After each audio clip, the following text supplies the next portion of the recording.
What's the meaning of compactness?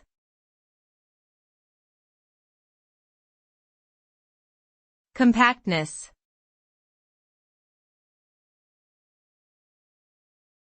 Compactness.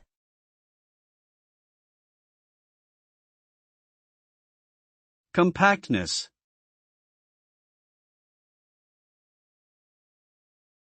Compactness.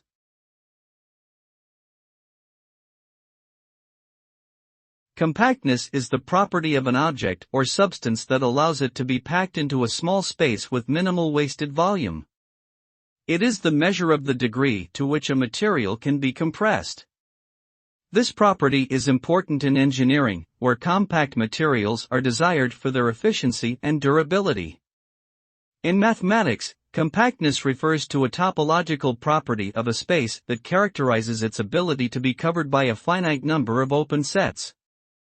It is a useful concept in many areas of mathematics, including analysis and geometry.